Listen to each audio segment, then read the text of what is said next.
Okay, in this video we're gonna practice flying in the wind.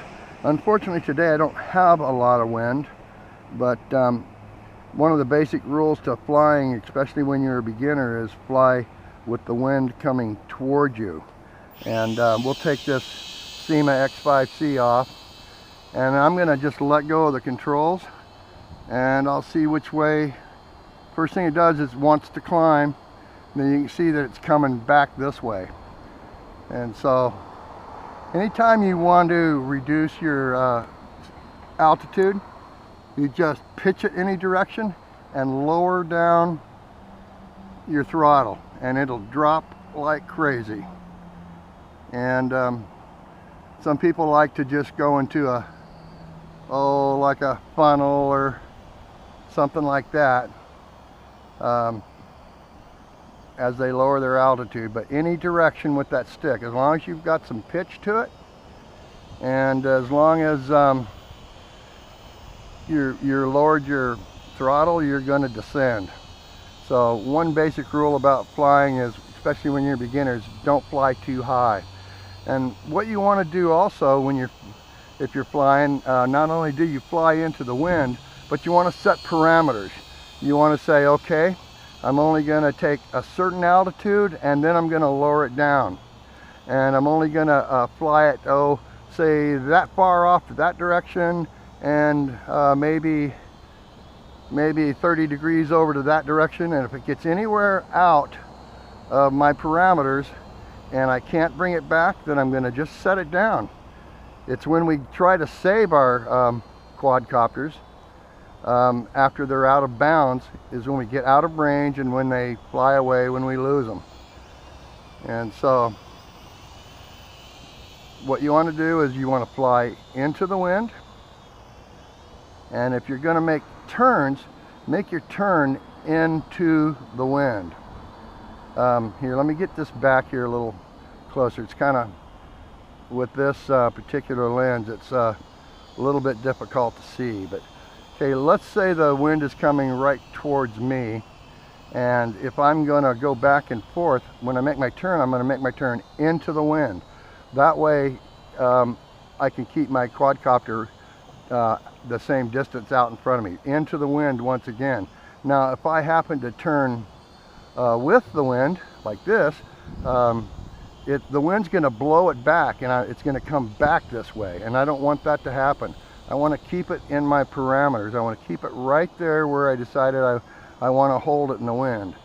And so what I'm going to do is when I turn it, I'm going to, if I want to go back and forth in front of myself, I'm going to turn it towards the wind when I make my turns, like that.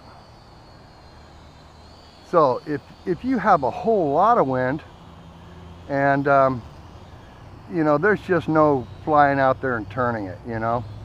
You're gonna basically, if you're running the limits of the power of your quadcopter against the speed of the wind, it's kind of fun to just put them out in front of you and keep it like this and keep the altitude right. And you know, I used to take my little X11 SEMA, and I mean, it'd be almost in gale force winds, not really, but you know, something along that line, and I'd just keep it out there dancing in front of me.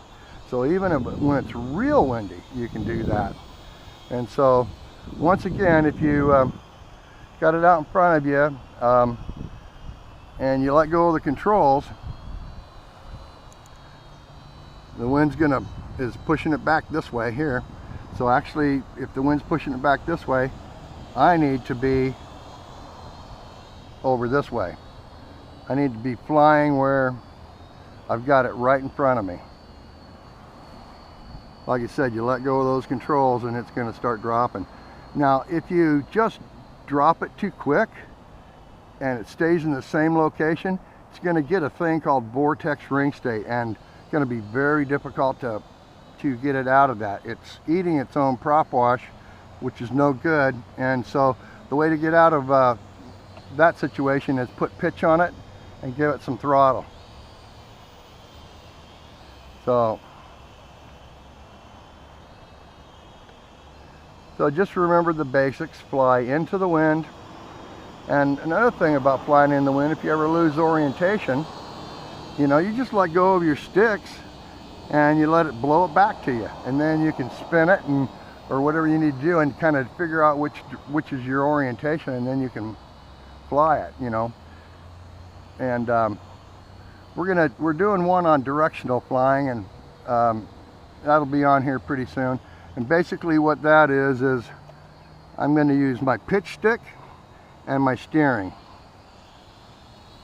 I'm not going to do any side to side, no rolls. It's going to all be forward pitch, how much throttle I put on it, and then I'm going to steer with the rudder or the yaw stick. And that's what we're doing right here. Okay, I wish we had a little more wind to demonstrate this, but maybe we'll do another one later on with more wind. But that's just about the size of it. Just remember to keep those basic rules in mind, and you can't go wrong. If you get out of your boundaries that you've set, just lower the quadcopter down and you're golden. Thanks for watching.